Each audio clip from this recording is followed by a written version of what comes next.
accueillir ou de vous réaccueillir à cette petite conférence.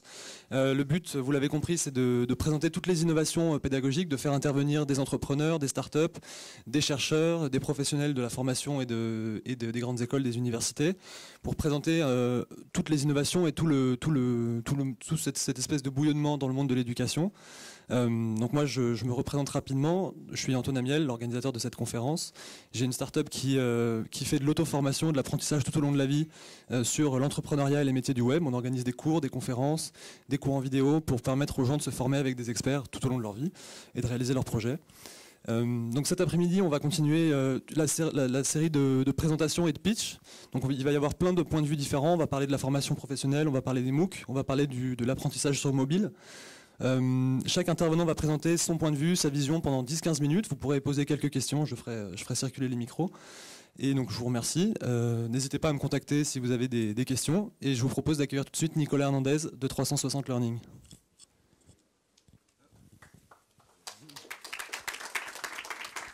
C'est sympa, merci. J'ai envoyé les slides un peu rapidement à Antoine, j'ai laissé documentation, mais ce n'est pas une documentation 360 Learning, mes slides. Je vais essayer de vous parler du marché de la formation, donc, avec un point de vue centré sur l'entreprise. Donc ça va trancher un petit peu par rapport à ce matin. Essayer de donner quelques éléments de contexte. Alors pourquoi cette approche centrée sur l'entreprise ? Je ne sais pas si tout le monde ici le sait ou l'a bien clair. Je pense que ce matin, ce n'était pas forcément clair pour tous les gens qui ont pu intervenir et qui viennent donc du secteur vraiment de l'éducation. Mais l'entreprise a été depuis 10-15 ans leader et a défini la norme dans les usages, plus fort, dans les usages et dans le marché du digital, de la formation en digital. Ce qui est original parce que vous voyez, l'entreprise est un grand client final de la formation digitale. Et les organismes de formation sont censés être les professionnels qui créent et qui distribuent. Sur le marché des voitures, c'est les constructeurs de voitures qui définissent la norme, l'état de l'art, sont eux qui innovent et qui entraînent le marché.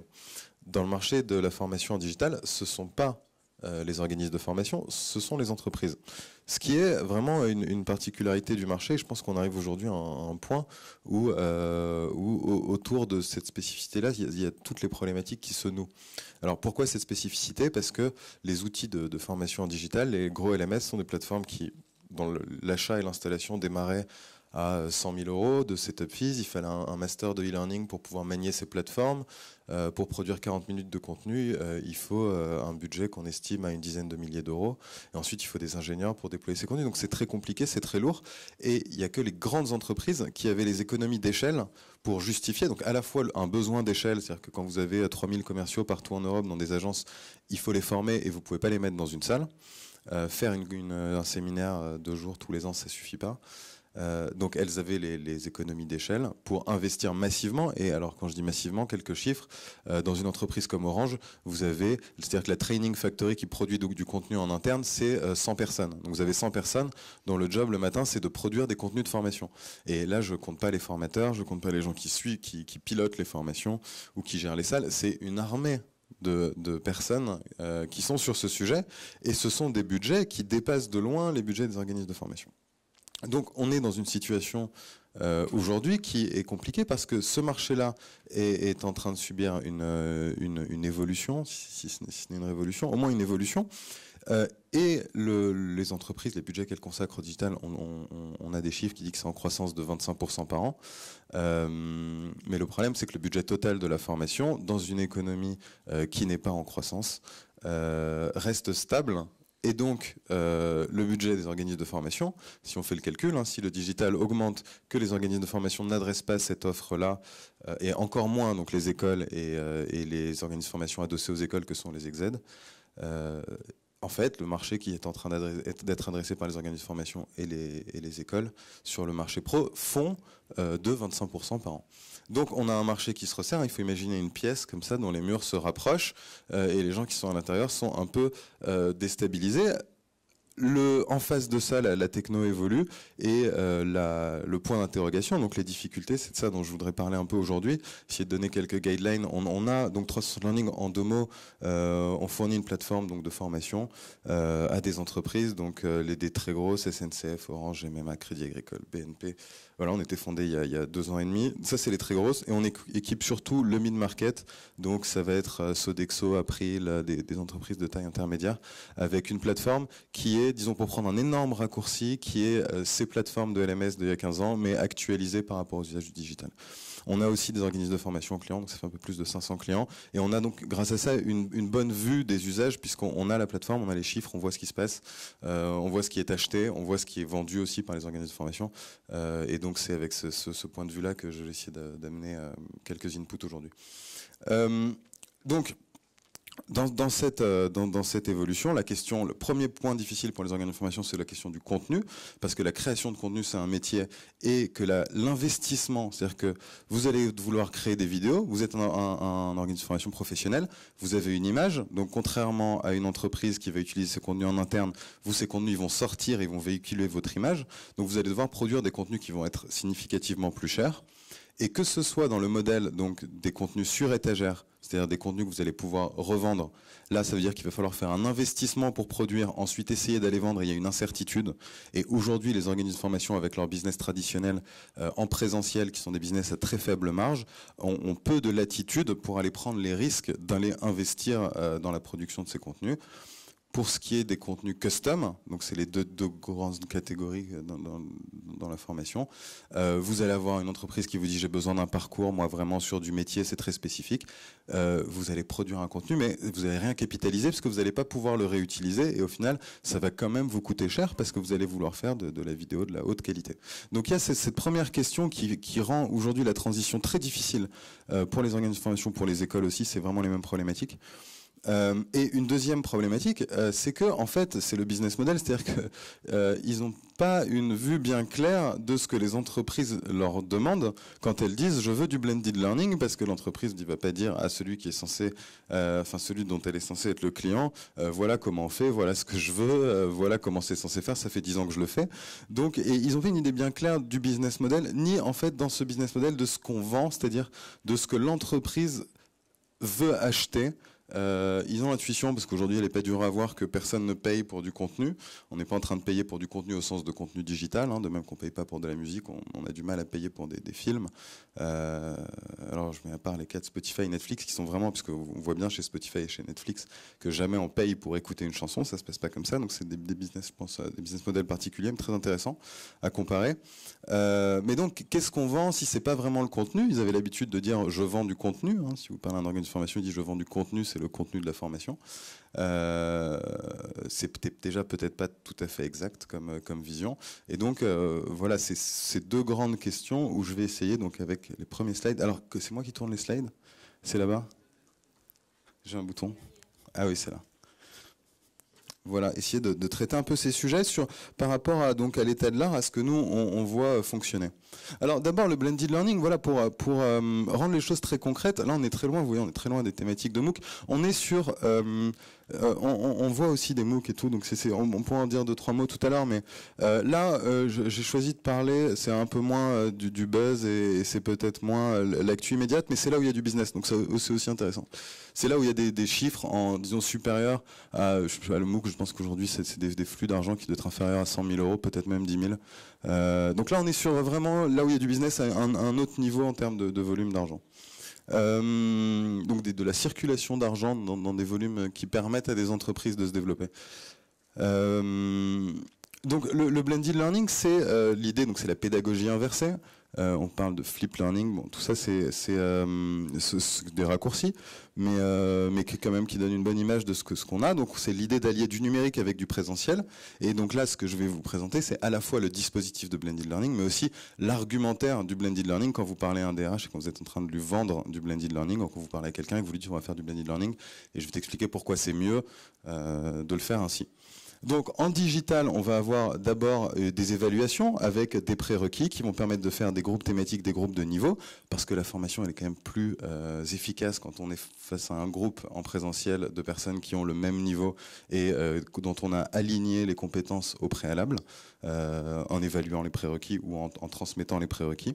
Et une évaluation amont, souvent il y a une forme de contrat qui se passe entre l'organisme de formation et l'entreprise, c'est je vais vous former sur telle et telle thématique avec tels et tels objectifs mesurables, quantifiables, et donc on a une forme de contrat qui se passe derrière cette évaluation, c'est qu'on va mesurer le niveau à l'entrée, on va voir tout à l'heure qu'on le mesure aussi à la sortie.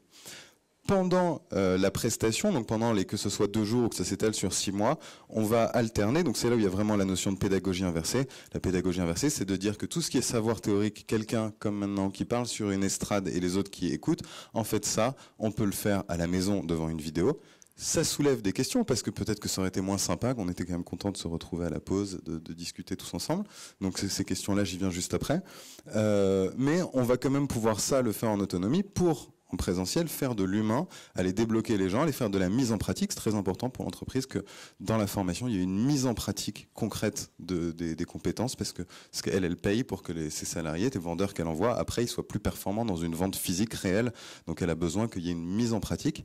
Et le fait donc de déplacer la partie théorique, même les exercices des études de cas en digital, ça va permettre de dégager du temps pour que le formateur, qui souvent est d'ailleurs quelqu'un qui est passionné par ces interactions humaines, puisse aller faire lors du présentiel, se focaliser donc sur de l'individuel, de la mise en situation.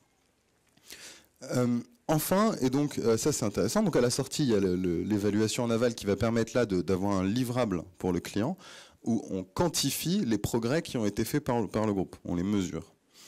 Et enfin, on va pouvoir, donc, et c'est là, ça aussi c'est très intéressant, c'est pouvoir prolonger sur 6-12 mois la prestation avec des piqûres de rappel, avec dans des forums, je vais vous montrer quelques screenshots pour vous donner une idée, mais ça c'est l'implémentation que nous on en fait dans notre plateforme, il y a d'autres manières de le faire, d'avoir donc des piqûres de rappel, de renvoyer des exercices, mais surtout de conserver une présence grâce au digital du formateur au contact du groupe des gens qui sont formés, donc d'assurer là le suivi de la formation. Ce qui se passe dans une prestation, quand vous êtes en train de vendre ça, c'est que ce que vous étiez en train de vendre avant 3 jours de présentiel, là, vous vendez quelque chose de beaucoup plus volumineux, à la fois dans le temps, dans l'ampleur que ça a. C'est répétable, c'est mesuré, c'est un process. Et l'entreprise, le directeur formation, il connaît très précisément la valeur que ça a de former avec des chiffres et avec des process, parce que s'il est en train de former qui vous réclame du digital, c'est qu'il a vraiment une question de scalabilité et de répétabilité de cette transmission des savoirs. C'est les thématiques de l'alignement, enfin c'est les thématiques de la formation professionnelle, c'est les thématiques qui sont aujourd'hui au cœur de la formation professionnelle. Ok, je parle très vite parce que j'ai beaucoup de contenu à essayer de communiquer. J'espère que c'est pas trop fatigant. Ok, et donc ça, on va dire que c'est le business model du digital. Alors, pour implémenter ça, quand vous êtes un organisme de formation, donc il y a cette question du contenu, de la forme, et puis on voit bien qu'à travers tout ce qui est dit là, ce qui va compter, c'est beaucoup les interactions sociales entre l'apprenant et le formateur. Parce que ce qui motive les salariés, si vous voulez, d'aller en formation, c'est qu'on va rencontrer Jacqueline et Michel de la compta, on va prendre un café, on va échanger. Il y a un moment social, il y a une expérience sociale. Le mot social, je le trouve très imprécis parce qu'il fait référence à un forum, à un profil. Alors que là, on parle vraiment d'une expérience sociale au sens non digital du mot social, c'est-à-dire ces échanges humains qui ont une valeur. Qui ont une valeur pour l'entreprise et qui ont une valeur aussi quand vous êtes apprenant. C'est ce qui fait que là vous vous êtes déplacé, vous vous êtes pas dit on va regarder les vidéos justement à la maison. C'est que là-dedans on perçoit bien qu'il y a quelque chose de plus qui se passe et le vrai challenge du digital ça va être à la fois de recréer ça et derrière de le valoriser. Alors la valorisation n'est pas très difficile, mais de recréer cette expérience-là. Alors quelques exemples, des exemples tout bêtes. La correction des questions ouvertes. Quand vous faites un parcours, vous mettez des exercices, des études de cas. Nous, on voit ça tous les jours sur la plateforme, des gens qui mettent des fichiers Photoshop. Et il y a un formateur qui vient et qui corrige individuellement. Cette correction individuelle, qui peut être donc là aussi processée, parce qu'on on peut mettre des templates, par exemple, sur le message, même s'il est personnalisé, parce qu'au final, sur une même question, vous allez avoir, ça va être peut-être 10 types de commentaires que peut faire le formateur, mais c'est pas l'infini. Donc il y a quand même là une dimension de répétabilité qui est possible. Mais néanmoins, l'apprenant va ressentir qu'on s'occupe de lui de manière individuelle, qu'il est drivé dans son parcours. Et la valeur, elle est là. Et quand je vous dis qu'elle est là, je peux vous dire il faut me croire, je peux vous dire on a plus de 500 clients, entreprises, organismes de formation. Le cœur de ce qui est vendu dans la formation, c'est ça, c'est je vais prendre vos gars par la main individuellement et je vais les amener du point A au point B. Et c'est ça la valeur. Vous voyez, c'est le contraire du MOOC, si vous voulez. Donc c'est pas étonnant que d'ailleurs il n'y ait pas d'argent dans le MOOC, parce qu'en fait ce qui est vendu dans une prestation de formation depuis toujours, c'est cette partie-là qu'on a cherché à faire disparaître, enfin en tout cas qui a du mal à trouver sa place dans le MOOC. C'est aussi, donc bien sûr, quand vous êtes face à un module, je détaille pas, enfin bon, il y a des documents, des vidéos, du texte, des questions, des exercices, des activités sociales, mais c'est le fait de pouvoir reproduire, donc là on parle d'un forum, alors ça a l'air d'être vraiment banal de dire un forum. Aujourd'hui, je pense que je connais pas mal les plateformes LMS, à peu près toutes. Le forum, j'ai jamais vu une plateforme où le forum est rattaché à une activité pédagogique. Le forum, il se balade comme ça quelque part, et c'est si vous avez quelque chose à dire, on vous a mis un forum. C'est pas ça l'utilité de la discussion. L'utilité de la discussion, c'est le formateur dit quelque chose, quelqu'un pose une question, et tout le monde profite de la réponse. Et là, dans une formation, c'est même je capitalise cette réponse-là dans mon module de formation. Et là, il y a une valeur. C'est-à-dire qu'il y a une valeur à nouveau sociale qui est créée, interactive, qualitative et individuelle pour l'apprenant. Ok. Enfin, très rapidement sur la question du go-to-market qui me semble intéressante. Je mis plein d'images pour dire beaucoup de choses. Là, encore une fois, c'est chez nous, mais vous trouvez des choses équivalentes sur les plateformes concurrentes. Donc, sans complexe, j'ai mis des screenshots de chez nous. Ce qu'on voit beaucoup sur le go-to-market et qui marche, c'est en fait utiliser, donc, et là, c'est, je pense, dans le monde professionnel, quelque chose qui est, il y a moins d'hypocrisie dans le monde professionnel. Le MOOC, c'est pas un outil de formation, c'est un outil de marketing. C'est un outil de génération de leads, c'est-à-dire que si vous donnez quelque chose gratuitement, on parle beaucoup de marketing content sur Internet, je publie du contenu, les gens s'intéressent à mon contenu, en publiant du contenu de qualité, je participe à renforcer ma marque, et puis à un moment ou un autre, j'essaye de recueillir un email, et en identifiant où a été mis cet email, avec un peu de chance, je classe les gens dans des cases, et j'arrive à savoir qui est qui et qui veut quoi, et ce que je peux vendre à chacun. MOOC, ça sert à ça.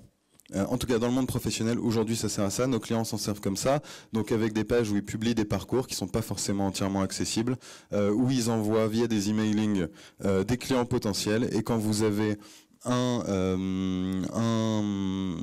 DRH ou un opérationnel qui fait une formation sur, je sais pas, sur la négociation et qui clique sur le bouton envoyer à mes équipes, on lui dit que c'est pas possible, mais on enregistre qu'il a fait cette demande et derrière on peut l'appeler pour essayer de lui faire une vente.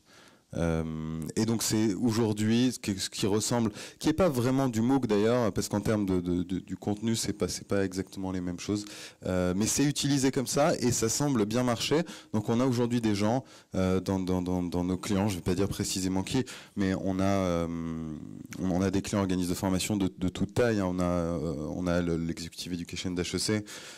On a, j'espère, je ne sais pas s'ils sont dans la salle, je crois qu'ils sont censés y être, peut-être bientôt des groupes d'écoles où il y a un peu plus de 60 000 personnes, jusqu'à des petits formateurs qui ont des individus qui créent leur entreprise et qui ont 50, 100 personnes. Des deux côtés, on voit qu'il y a un effet boule de neige, c'est-à-dire que quand on commence à faire ce contenu marketing, on trouve des clients, on arrive à produire du meilleur contenu, du coup on réinvestit, et comme il y a là un business model qui se met en place, c'est-à-dire un amortissement de l'investissement sur un cycle court, quelque chose qui semble fonctionner. C'est peut-être encore un peu tôt pour dire vraiment, mais ça semble bien marcher. Dernier point, après j'ai fini. C'est quoi les contenus? Parce que souvent on dit, mais alors c'est quoi les contenus de ces formations? En fait, j'ai pas une idée claire. Et je pense que c'est très intéressant parce que peut-être que le fond de l'évolution aujourd'hui, c'est ça. On a eu beaucoup de formats en e-learning, des formats avec des mascottes, du flash depuis 15 ans. Je ne sais pas si vous avez déjà vu ce genre de choses. Voilà, donc le e-learning, c'était ça. Et donc aujourd'hui, on est en train de basculer vers des usages qui sont les usages qui viennent du web B2C, parce que c'est des outils qui ont été taillés pour un usage de masse. avec des millions d'utilisateurs qui sont passés dessus, alors que les petits formats propriétaires du e-learning sont cantonnés à un petit usage comme si c'était dans une chambre obscure.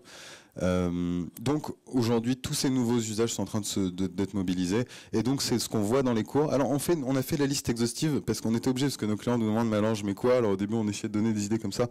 On a beaucoup rationalisé parce que bon bref, on a été obligé dans une optique un peu d'approche conseil. Donc là c'est vraiment exhaustif. Donc il y a des supports de connaissances, alors que ce soit du texte ou de la vidéo en streaming. Ça, je dirais que c'était la première génération de ces grands outils web B2C. SlideShare, Prezi que vous connaissez, j'imagine. Et puis des choses nouvelles qui arrivent. Moi j'adore ThingLink, que je vous invite à regarder. C'est tout simple, vous mettez une image, vous définissez des zones, elle devient interactive au clic, on peut mettre une vidéo. Voilà, ça se crée en 3 minutes par n'importe qui. C'est une plateforme B2C. Et ça a un usage dans la formation qui aujourd'hui fonctionne, crée de l'usage, crée de l'interactivité, crée de la satisfaction, en fait crée de l'implication. Et vous voyez, cette implication, cette dimension interactive, on va la rebrancher vers ce que je disais tout à l'heure sur la dimension sociale et suivi individuel des apprenants. Donc elle se plug sur le business model, ouais, c'est pour ça que ça fonctionne, parce qu'il y a vraiment une cohérence entre l'usage et le business model. C'est évidemment de la question d'évaluation, d'auto-évaluation, avec des questions fermées ou des questions ouvertes, ou du pire pour vraiment ceux qui veulent vraiment faire des choses très innovantes, mais un petit peu, hein, ça existe. Le meet-up, alors ça c'est vraiment intéressant, pareil, ça c'est nouveau. Le meet-up, donc c'est cette idée de dire j'ai mes apprenants, ils sont partout, ça peut être une entreprise, hein, elle est partout en France. On va faire une activité localement sur chaque site, les gens se remettent par groupe de 4, on leur donne un travail à faire, ils font le travail et puis ensuite ils le partagent en ligne. Pourquoi c'est génial pour la formation? Parce que vous n'envoyez pas de formateur sur place, vous n'avez pas de train, vous n'avez pas de nuit d'hôtel, et vous avez quand même une expérience physique, sociale dans la formation, une expérience d'une communauté.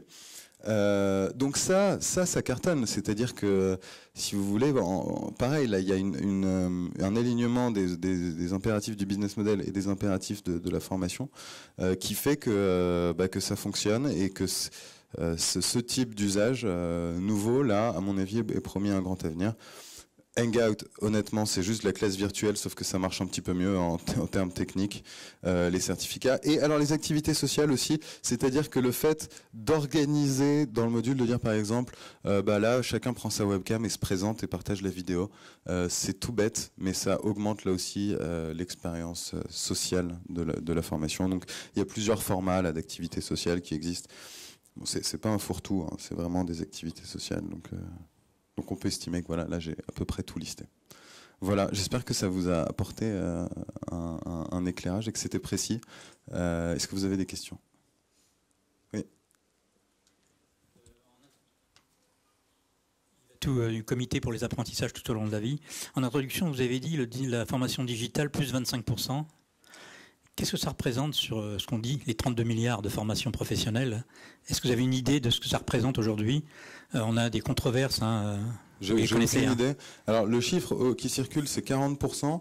Nous, je vous dis 25% de manière un peu conservatrice, c'est le chiffre que nous on a auprès de nos clients. Donc ça représente une base qui est maintenant significative, mais qui n'est pas l'ensemble du territoire français. Il faut savoir que les chiffres, honnêtement, dans le monde de la formation, ils sont très, très fantaisistes. Les gens qui publient des chiffres ont un biais quand ils publient des chiffres, et s'il a envie de dire que ça augmente beaucoup, moi je connais des gens dans les chiffres de la formation digitale, ils mettent les abonnements Skype des entreprises, parce que c'est des chiffres qu'il faut prendre vraiment à la pincette. Ce que vous pouvez avoir de manière précise, c'est quand vous demandez à une entreprise, en général elles ont dans leur compte différencié ce qui dans la formation était du digital et ne l'était pas, et elles vous le disent. Il y a un autre chiffre intéressant là-dessus, c'est qu'on est entre 70 et 80% de frais de la formation sont des frais logistiques. Donc en fait, les frais alloués vraiment au formateur, au contenu de la formation et à sa dispense effective, sont déjà mineurs dans le budget.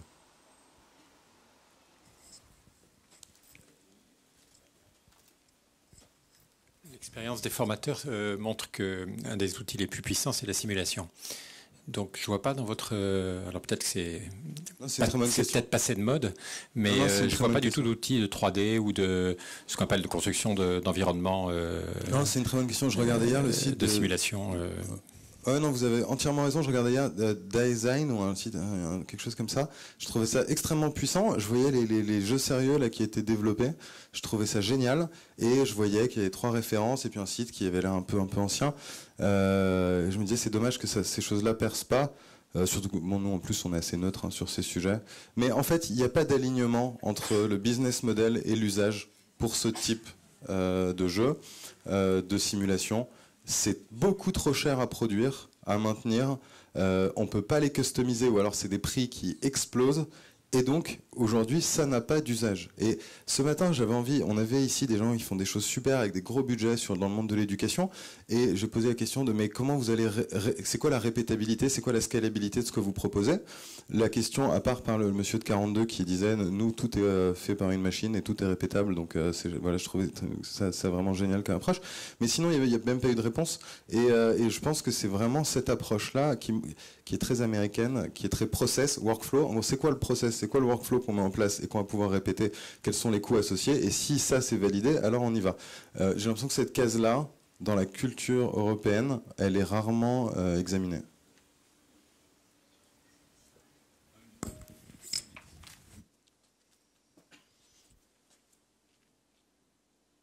De novice vraiment, mais j'ai entendu parler de l'essor de pas mal de corporate universities, alors que ça soit chez Pixar, Apple, McDo, Siemens, j'en entends beaucoup parler. En revanche, plusieurs fois, on a essayé d'aller voir comment ça se passe à l'intérieur. Ça reste plutôt fermé. Je ne sais pas si vous travaillez avec des corporate universities en tant que tel. On travaille avec des corporate universities. Je pense qu'il n'y a rien de nouveau dans les corporate universities. Il y a des challenges supplémentaires. On a la SNCF en client. Quand vous arrivez dans la corporate university, il y a des prestataires de formation qui sont des formateurs qui travaillent pour eux. Donc si vous voulez digitaliser, il faut faire le changement aussi pour les plus de 20 prestataires qui vous voient arriver comme le gars qui va les tuer, alors que vraiment aujourd'hui ils sont en train au contraire de réutiliser les mêmes choses avec leurs autres clients. Mais là il y a une dimension conduite du changement qui est complexe. En revanche, c'est des structures qui n'ont rien de nouveau. Hein. Je pense que les universités d'entreprise, donc université d'entreprise en général, ça fait référence à des savoirs transverses, typiquement le management, la vente, l'anglais, la compta, l'informatique. Et à côté de ça, on a des écoles métiers, donc l'école de la vente, qui va vraiment former sur des techniques de vente spécifiques aux besoins de l'entreprise.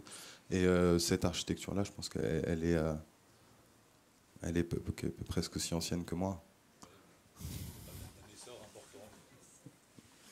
Ouais. Et je pense que la formation professionnelle, les gens aujourd'hui ne savent pas sur quel pied danser parce qu'on parle de choses comme si elles étaient innovantes qui font depuis 15 ans. Ils sentent bien par ailleurs qu'il y a d'autres choses qu'ils ne faisaient pas et qu'il faut changer. Mais du coup, ça brouille un peu tout cet univers pour les gens de la formation professionnelle. Voilà. Merci beaucoup, Nicolas. Non, merci à toi, Antoine.